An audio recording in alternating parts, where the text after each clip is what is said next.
Olá pessoal, tudo bem? Seja bem-vindo aqui no vídeo.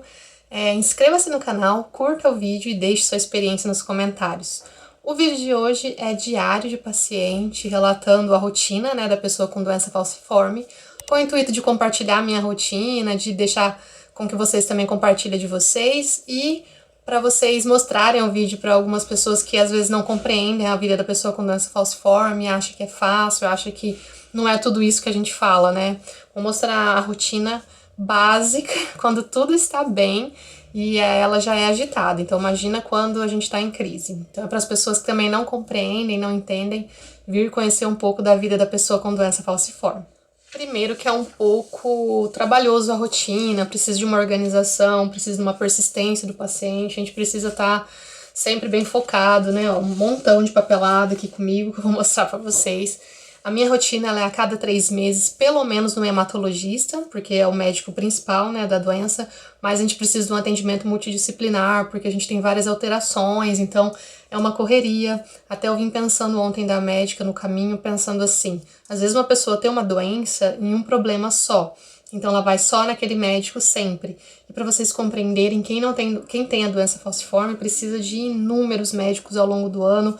Às vezes a gente nem dá conta. Até ontem eu fiquei faltando com o oftalmo porque não dá tempo, ou às vezes a gente emocionalmente não tá tão bacana assim, e agora a pandemia, é muita coisa, gente, para acompanhar, e o ano passa que você nem vê. Então os acompanhamentos anuais são difíceis. Aí você já sai da consulta com o pedido médico para daqui 3 meses, então é uma organização muito certinha, a gente precisa ser muito correto, porque senão você perde prazo de consulta, perde burocracia para conseguir medicação cara, especial. Então, nesse caso, eu preciso me organizar para daqui uns 2 meses e meio fazer todos esses exames, que são exames de sangue, exames de urina, que eu tô acompanhando agora. Então, principalmente, a gente sempre faz hemograma, reticulócito, creatinina, TGO, TGP, LDH, bilirrubina, algumas coisas assim que é da nossa frequência mesmo. Aí já sai também com a receita para você ter que ir à unidade de saúde para isso quando está tudo bem, né? Então, para vocês verem. Aí eu para buscar o ácido fólico e o enalapril, que é uma medicação que eu estou usando agora em acompanhamento também. E também a receita da hidroxureia, porque é uma medicação especial, então ela precisa de uma burocracia a mais, além da receita do hemato, a gente precisa do laudo, específico, quantos comprimidos por mês para renovar. Então isso aqui eu já nem pego na unidade básica de saúde, que é onde pego o ácido fólico. Precisa ir numa farmácia especial, uma outra farmácia. Então, mais um rolê pra gente ir. E os exames que eu fiz para levar para ela, que é esse que eu vou fazer para daqui 3 meses novamente, já estavam lá, no laboratório. Como eu fiz no estadual, eu não precisei ir buscar, mas também você precisa coletar, precisa ir buscar. Tem toda a questão do repouso, às vezes para alguns exames, igual a microalbuminúria que eu fiz, precisa do repouso. Então, nossa rotina é gerida por essas coisas. Aí tem toda também a ansiedade dos resultados, porque a gente sempre está acompanhando o funcionamento de todos os órgãos, igual aqui eu fiz creatinina, ureia, bilirrubina, a gente para ver questão de fígado, de urina mesmo, do rim. Aí tem algumas coisas específicas da falciforme, a ferritina para ver como que tá o processo inflamatório, ou quem faz transfusão frequente para ver se o ferro tá elevado ou não. Aí eu fiz eletroforese de hemoglobina para ver se a hidroxureia está contento, que é a medicação que a gente usa. O hemograma, que é o básico, que é o exame de sangue, que as pessoas acham que quem tem anemia daí só vai olhar por ele, mas a nossa falciforme a gente precisa fazer também o eletroforese de vez em quando, não é sempre. Aí contagem de plaqueta e reticulócito, que é algo que a gente precisa ver como que tá a medicação atuante, que são as células jovens do sangue. Tudo isso.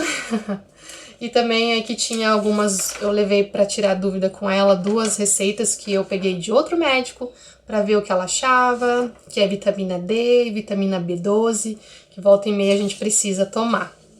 E também eu levei nessa consulta mais alguns exames que eu tinha feito no médico nefrologista, que tem alguns vídeos aqui atrás, porque eu tive uma alteração, então não é só ela, entendeu? Ela cuida do sangue, do aspecto geral, e quando não é mais especificamente com ela, ela encaminha a gente. Então eu também estou indo no nefrologista, que é o médico do rim. Além de sair de lá com a missão de voltar com o acompanhamento de oftalmologia, o acompanhamento de densitometria óssea, que a gente precisa ver como que tá a densidade óssea.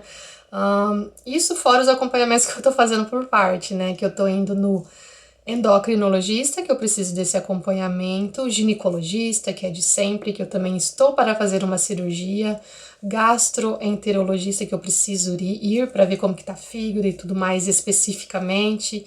Para vocês verem, pessoal, é cansativo, eu queria compartilhar com vocês, mais para quem não convive com essa rotina, porque quem já tem falciforme sabe que isso é uma loucura, né? E principalmente quem depende do SUS 100%, tudo isso, às vezes, o prazo você não consegue no prazo que precisa, às vezes fica atrasado. Então, é uma rotina bem cansativa pra gente fazer. E isso quando tá tudo bem, como eu já falei várias vezes aqui, que a gente tem que sempre estar monitorando, porque igual essa alteração que eu peguei, a gente já consegue entrar com a medicação para monitorar e ver como que vai evoluir.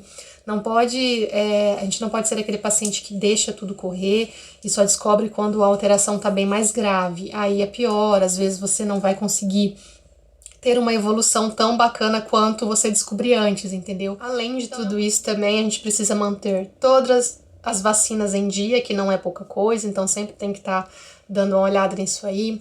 Tem todas as medicações de horário, vitaminas e tudo que a gente precisa tomar, então tem que ter um controle para não atrasar os horários, para não deixar de tomar, para não esquecer.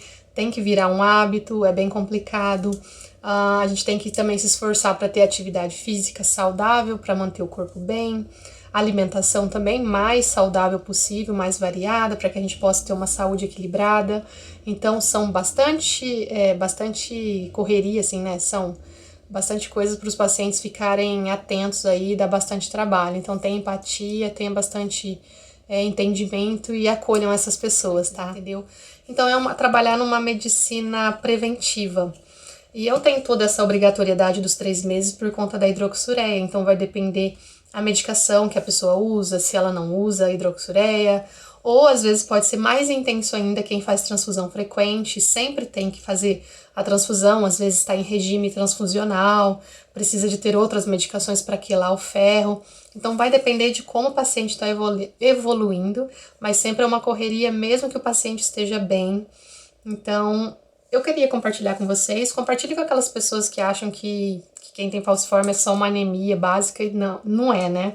Isso, falciforme é doença, falciforme é uma doença grave, complexa, degenerativa e crônica, ainda sem cura para todos, né? A gente sabe que tem transplante e outras terapias, mas ainda não é para todo mundo, então, enquanto a gente está aqui não curado, eu espero que todos um dia estejam, a gente vai lutando para ter uma qualidade de vida melhor. Tá bom?